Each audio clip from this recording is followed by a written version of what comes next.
최선교 집사님이라고 하는 분, 여러분 잘 아시는 분들은 아마 잘 아실 거예요. 이분의 이야기를 먼저 좀 나누겠습니다. 이분이 90년대 아주 유명한 MC였습니다. 그 당시 한 달 수입이 약 1억 원 정도 된다고 하니까 얼마나 대단한 활동을 많이 하셨는지 우리가 이해가 됩니다. 이분의 집안은 대대로 우상 숭배를 하는 집안이었습니다. 그 할머니는 잡두를 타는 무당이었고 절을 3개나 지어서 이렇게 바친 골수 불교 집안이었습니다. 이분도 역시 불교 학생 회장이었기 때문에 이 교회 다니는 사람을 아주 싫어하고 미워할 정도였다고 합니다. 그런데 어느 날 집사님의 3살 되어진 아주 어린 귀한 딸이 교통사고를 당하고 죽음의 위기를 넘어가면서 이분이 예수를 믿게 되었습니다. 이 딸은 최씨 집안에 32년 만에 태어난 딸이라고 합니다. 정말 딸이 너무 귀한 집안이었기 때문에 이 딸이 태어날 때에 이 최선교 씨의 아버지가 만세 삼창을 부를 정도로 정말로 귀한 딸이었다고 그래요. 자, 그러니까 이 딸은 온 집안의 웃음과 사랑의 중심이었고 그리고 귀여움의 중심이 되었습니다. 그런데 어느 날 이 최선교 씨가 생방송을 마치고 나오는데 후배가 종이 쪽지를 주면서 울면서 종이 쪽지를 주는데 그 쪽지를 보니까 딸 교통사고, 생명위험, 강남 성심병원 응급실 이렇게 기록이 되어 있는 거예요. 이삿짐 싣는 2.5톤 트럭이 집 앞에서 놀고 있는 이 딸을 발견하지 못하고 후진하다가 딸을 치고 그냥 밟아 뭉갠 거죠. 이 최 집사님께서 병원으로 차를 몰고 가는데 길이 너무 막혀 있으니까 어찌 해야 할 바를 모르는 겁니다. 딸은 죽어가고 있는데 지금 내가 이 길 가운데서 우두커니 차를 몰고 서 있는 그 자신을 볼 때 너무 기가 막히는 거예요. 내가 딸을 위해 할 수 있는 것이 아무것도 없다는 생각이 드니까 너무나 자기가 작아지는 거예요. 바로 그 순간 자기도 모르게 하나님 하면서 절규를 하게 되었다는 거예요. 하나님 정말 당신이 살아계신다면 우리 딸을 한 번만 살려 주십시오. 한 번만 살려 주시면 내가 무엇이든 시키는 대로 다 하겠습니다. 이렇게 외치면서 차를 몰았어요. 평생 우상 숭배하던 자신의 입에서 갑자기 하나님이라는 말이 왜 나왔는지 도저히 자신도 이해가 되지 않지만 그러나 나 자신도 모르게 매달릴 수 있는 것은 하나님밖에 없다는 생각이 그 마음에 가득했습니다. 간신히 병원에 도착을 했는데 응급실 앞에서 어머니와 형수님은 바닥에 주저앉아 딸의 이름을 부르면서 대성통곡을 하고 있습니다. 아내는 벽에 이마를 지으며 처절하게 울고 있는 거예요. 그거를 딱 보니까 그 순간 머릿속에 지나가는 생각은 다 끝났구나. 아이가 죽었구나. 이런 생각이 들더라는 거예요. 병원 복도에 바퀴 달린 이송 침대가 있는데 아이는 이미 죽어서 하얀 천을 그 위에 덮어놓았습니다. 이분이 죽은 딸을 끌어안고 울부짖는 거예요. 아빠 왔어. 아빠가 너무 늦게 와서 미안하다. 너 왜 여기 누워있니? 집에 가자. 집에 가자. 아빠가 안고 갈게. 집에 가자. 눈물이 비같이 흐르는데 그 아이를 끌어안고 중얼거리며 30분 정도 이렇게 왔다 갔다 자기도 모르게 애를 쓰고 있는 거예요. 그런데 어느 순간에 그 아이의 몸에서 따뜻한 체온이 느껴지기 시작하는 거예요. 그리고 아이가 꿈틀거리는데 너무 놀라서 아이를 보니까 아이가 살아있는 거예요. 그런데 이 아이가 뭔가 목에 캑캑거리고 있습니다. 그래서 무화가 목에 이게 걸려있나 하는 마음으로 아이의 입을 벌려서 목구멍에 자기의 손을 넣어서 이렇게 당기니까 뭐가 검붉은 핏덩어리가 툭 튀어나오는 거예요. 그러면서 아이가 눈을 감은 채로 숨을 깊게 내쉬며 아주 작은 소리로 아빠, 아빠, 우리 아빠지, 그렇게 말을 하더랍니다. 죽었던 딸이 기적같이 살아난 거죠. 너무 좋아서 아이를 안고 펑펑 울면서 응급실 전체를 왔다 갔다 하면서 내 딸이 살았다고, 내 딸이 살았다고 그렇게 외치게 되었습니다. 그 후에 이 소식을 들은 친구 부부가 찾아왔어요. 그리고 친구에게 자기가 병원에 이제 오면서 차 안에서 하나님을 부르며 외쳤던 그 절규를 쭉 말해 주었고 아이가 어떻게 살아났는지를 설명해 주었습니다. 그랬더니 그 친구가 하는 말이, 야, 너 말이야, 그것이 서원기도라고 하는 거야. 하나님과 약속한 건데 그 약속을 안 지키면 하나님이 네 딸을 다시 데려가신다. 이렇게 말을 하는데 그 말을 듣는 순간에 얼마나 화가 나는지, 내가 어떻게 이 딸을 살려냈는데 다시 데려간다니, 그런 일이 있을 수 없다. 불끈 화가 나지만 다시 생각해 보니까 생명의 주인은 하나님인 것 같은데 하나님의 기적을 베풀어 주셔서 그 사랑 때문에 우리 딸이 살았지 하는 생각이 자기 마음이 다시 다스려지는 거예요. 그리고 그 하나님 은혜에 감사해서 가족과 가문 14명이 우상을 다 버리고 그때부터 교회를 신실하게 다니기 시작했습니다. 여러분, 최선교 집사님 가정에 죽었던 딸이 다시 살아난 이 소식보다 더 기쁜 소식이 무엇이 있겠습니까? 그런데 이것보다 더 기쁜 소식이 있는데 그것은 예수님이 우리를 위해서 십자가에 못 박혀 죽으시고 그리고 다시 살아나셨다는 부활의 소식입니다. 참 얼마나 놀랍고 기쁜 소식입니까? 예수님의 부활로 우리의 모든 죄가 용서되어지고 지옥 가야 할 우리가 천국 백성이 되었으니 이것보다 더 놀라운 소식이 세상에 어디 있겠습니까? 하나님의 사망이 생명으로 바뀌는 이 놀라운 능력과 그 축복을 우리에게 허락하셨습니다. 그리고 이런 그 귀한 부활의 그 생명과 같은 소식을 구약에도 하나님이 베푸셨는데 바로 그것이 희년 제도입니다. 희년은 종되었던 사람이 종에서 해방되어지고 모든 빚이 탕감되어지고 잃었던 모든 집과 땅을 되찾는 날이 바로 희년인 것입니다. 이것을 말씀하는 것이 레위기 25장인데요. 레위기 25장에 등장하고 있는 그 토지법은 우리나라의 토지법과 아주 다른 그런 참 생경한 그런 토지법인데 하나님이 이스라엘 백성에게 주신 이 토지법은 안식년과 희년 제도였습니다. 먼저 안식년은 7년마다 땅을 쉬게 하는 제도인데요. 레위기 25장 3절로 5절을 보게 되었으면 너는 6년 동안 그 밭에 파종하며 6년 동안 그 포도원을 가꾸어 그 소출을 거둘 것이나 7째 되는 해에는 그 땅에 쉬어 안식하게 할지니 여호와께 대한 안식이라. 너는 그 밭에 파종하거나 포도원을 가꾸지 말며 내가 거둔 후에 자라난 것을 거두지 말고 가꾸지 아니한 포도나무가 맺은 열매를 거두지 말라. 이는 땅의 안식년임이니라.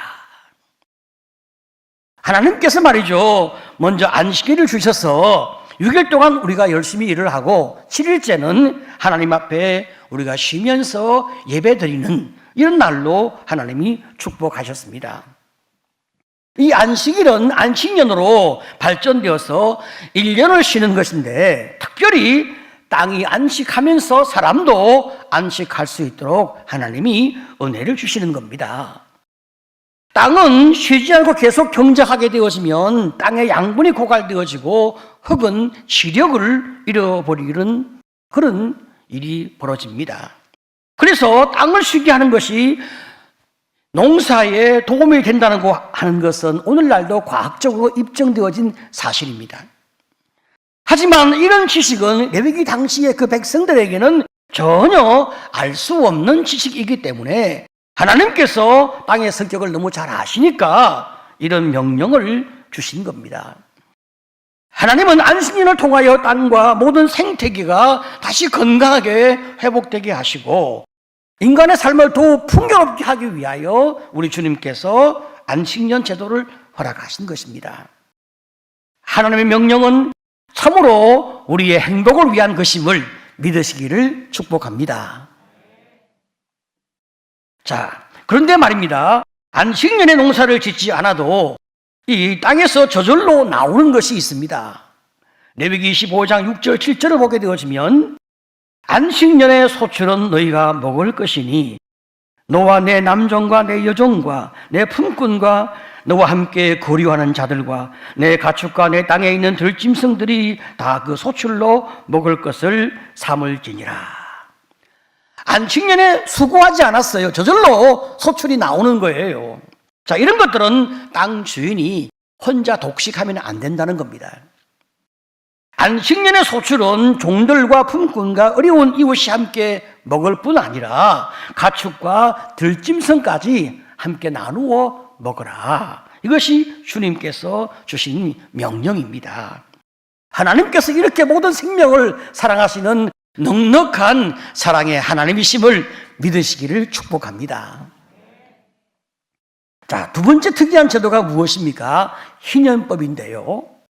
레위기 25장 8절 10절을 보게 되어지면 너는 7 안식년을 계수할지니 이는 7년이 7번인즉 안식년 7번 동안 곧 49년이라.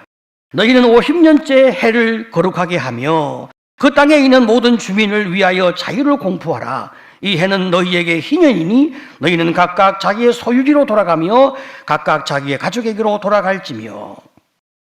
자, 여러분, 하나님께 땅을 받아서 농사를 하면서 인생을 사는데 농사를 잘 못하거나 또 관리를 잘 못해서 이제 점점점 가정 형편이 어려워지는 사람이 반드시 그 속에는 있는 겁니다. 또 어떤 경우에 가족이 아프고 또 어떤 경우에 그 자신까지 아파서 전혀 일을 할 수 없는 어려움을 가지게 되는 수도 있는 거죠. 자, 이렇게 어려워져서 땅을 팔게 되고 결국은 나중에 아무 돈도 남은 것이 없어서 그 자신까지 종으로 팔려가는 그런 일들이 인간의 삶 속에는 있을 수가 있단 말이죠. 자, 그러면 이제 아무 소망이 없는가? 죽을 때까지 종으로 살다가 죽어야 하는가? 이런 일에 대하여 하나님께서 희년 제도를 통하여 말씀하시는 겁니다. 희년이 되면 종되었던 자에게 다시 자유가 선포되어지고 흩어졌던 가족이 다시 모이는 이런 축복이 주어지는 거죠. 희년이 되면 여러 가지 이유로 다른 사람에게 팔려나갔던 땅을 아무 조건 없이 원래 주인에게 돌려주게끔 되어 있는 거예요. 얼마나 놀랍습니까? 희년이 선포되어지면 잃었던 땅을 되찾게 되어지고 종되었던 자들이 자유를 누리면서 빚진 자들은 그 부채가 다 탕감되어지는, 또 땅은 안식을 누리는 이런 참 큰 은총이 주어지는 이 축복의 제도가 바로 희년이었습니다.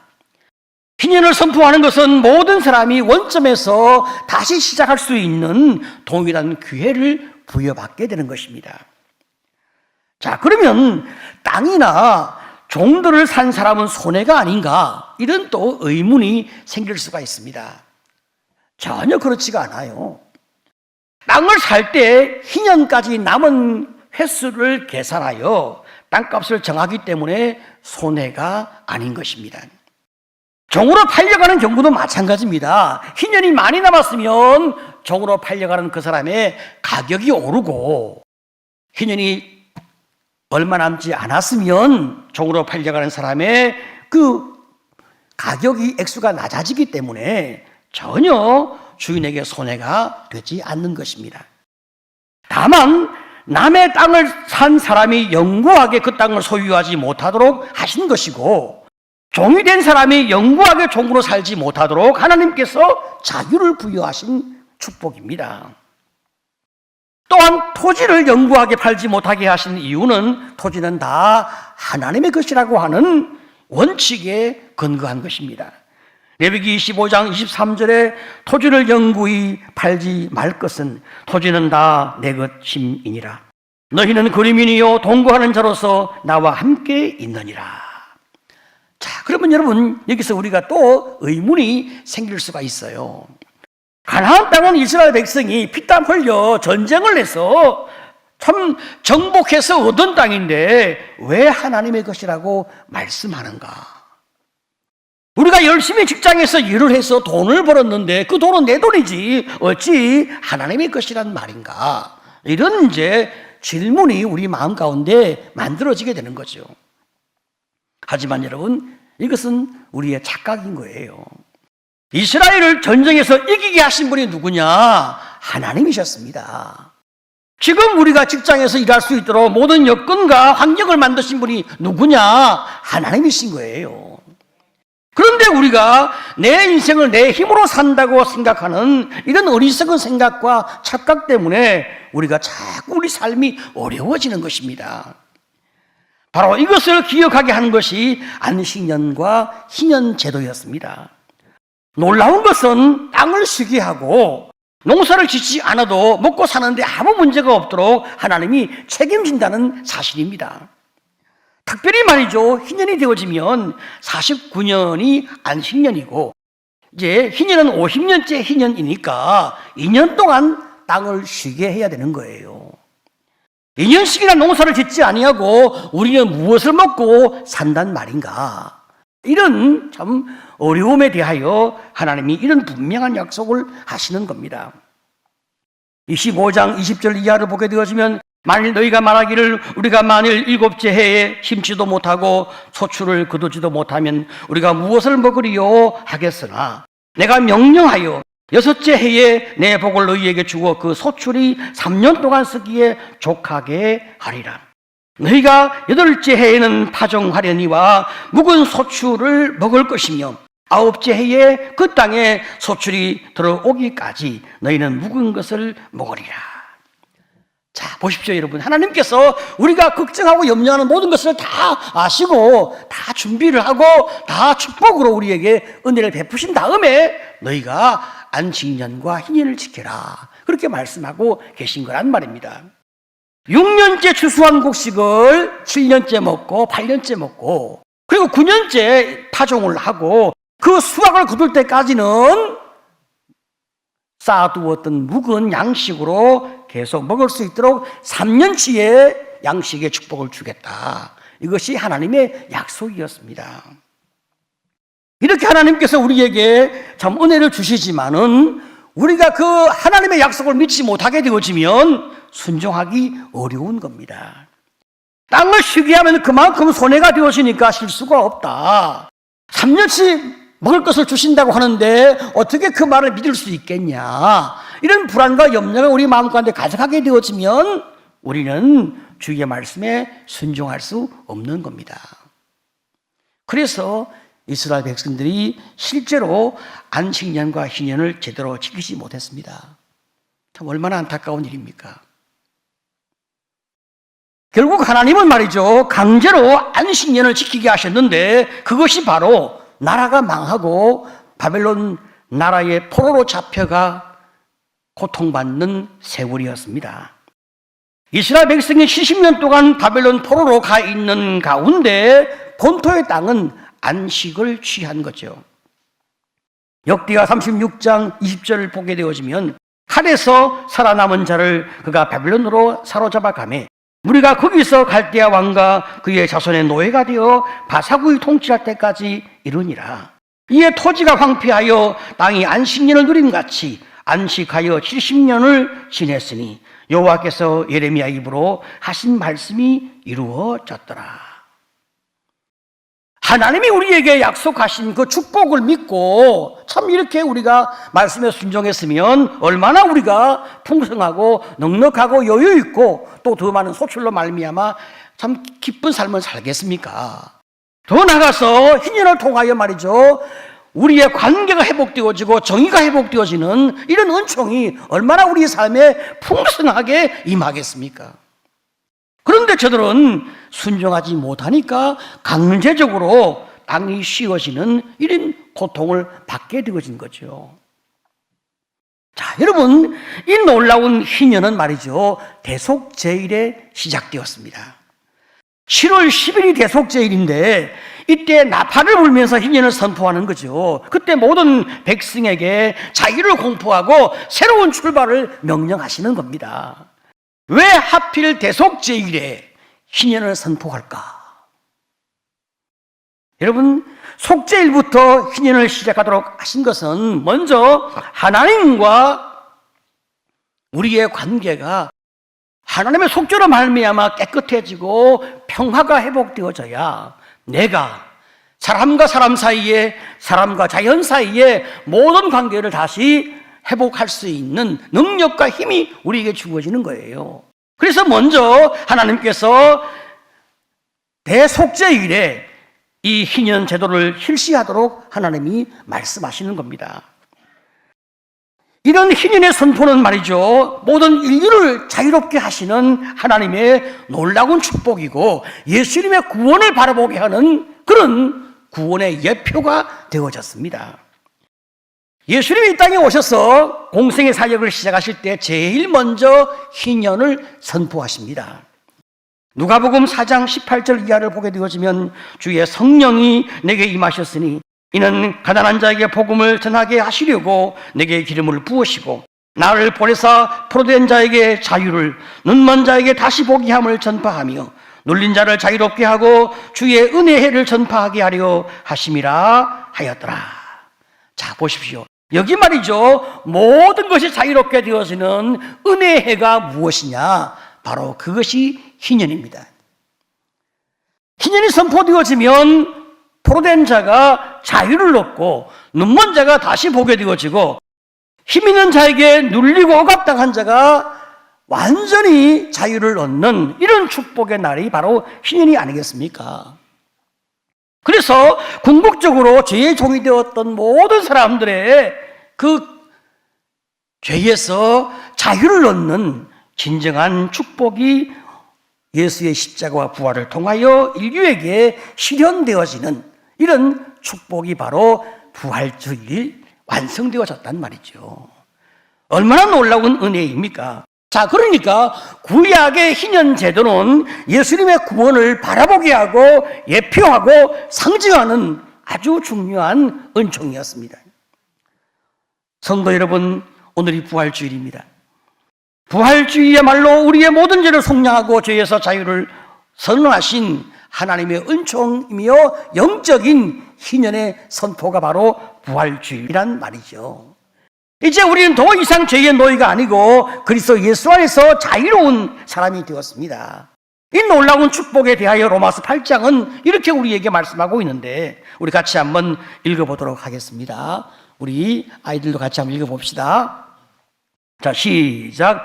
그러므로 이제 그리스도 예수 안에 있는 자에게는 결코 정죄함이 없나니 이는 그리스도 예수 안에 있는 생명의 성령의 법이 죄와 사망의 법에서 너를 해방하였음이니라. 아멘. 여러분, 인생이 말이죠, 죄로 인하여 이제 지옥 가야 할 그런 운명이 주어졌고 인생이 범한 그 모든 죄 때문에 아무 소망이 없는 영원한 저주가 선포되어진 존재가 인생 아니겠습니까? 그런데 예수께서 우리 죄를 위하여 십자가에 못 박혀 죽는 그 모든 대가지불로 말미암아 이제 우리가 더 이상 우리의 죄가 주 앞에서 죄인으로 인정되는 그런 일이 없는 영원히 속죄되어지고 용서되어지는 그런 축복을 받게 되었으니 우리가 너무나 은혜를 입은 사람이란 말이죠. 우리 성경이 무엇이라 말씀합니까? 그리스도 예수 안에 있는 자에게는 결코 정죄함이 없느니라. 믿으시기를 축복합니다. 네, 예수 안에 있는 사람 더 이상 정죄받지 않습니다. 아무리 많은 실수가 있고 아무리 많은 허물이 있고 아무리 많은 죄 가운데 있을지라도 주님을 바라보고 용서해 주옵소서라고 고백하는 그 순간에 주께서 이미 십자가에 못 박혀 죽으신 그 보혈의 은총과 그 피가 내 삶에 적용되어서 영원히 속죄함의 은혜가 우리 안에 충만하니 얼마나 놀라운 감사입니까? 희년의 모든 빛이 탕감을 받은 것처럼 예수의 십자가와 부활 그 죽으심으로 말미암아 우리의 모든 죄가 탕감되어진 줄 믿으시기를 축복합니다. 자, 이렇게 죄를 용서받아서 자유가 무엇인지 그 가치를 아는 사람만이 자신의 삶 속에서 하나님이 주신 희년의 개념을 실천할 수가 있는 거예요. 땅도 내 것이 아니며 집도 내 것이 아니며 돈도 내 것이 아니며 내 자식도 내 소유도 내 것이 아님을 고백하는 거죠. 이 모든 것은 하나님이 나에게 잠시 맡겨진 축복입니다. 이 축복을 나는 하나님의 은혜를 바라보고 겸손히 나누어 살겠습니다. 나만을 위해 쓰지 아니하고 나도 적절하게 쓰지만 내 주변의 모든 영혼에게 적절하게 나누어 줄 수 있는 은총의 삶을 살겠습니다. 바로 이런 사람들이 부활의 예수를 만난 사람이요 희년의 축복을 누리고 있는 사람인 것을 믿으시기를 축복합니다. 모든 죄에서 우리를 자유롭게 하신 그 주님, 그리고 우리가 필요한 것에 대하여 기도할 때마다 응답의 은총으로 함께 하시는 그 주님, 그 주님이 바로 영원한 승리자 우리의 주님이십니다. 오늘 여러분, 이 주님이 나의 주님이기 때문에 우리는 그 예수로 말미암아 부족함이 없는 인생의 삶을 살게 되어지니 이 은혜를 어찌하면 나눌 수 있을까, 이 고민과 이 숙제를 우리 가슴에 안고 우리 가족과 이웃과 이 백성에게 은혜를 베풀려고 할 때마다 성령이 여러분의 삶 속에 넘치는 축복으로 함께 할 줄 믿습니다.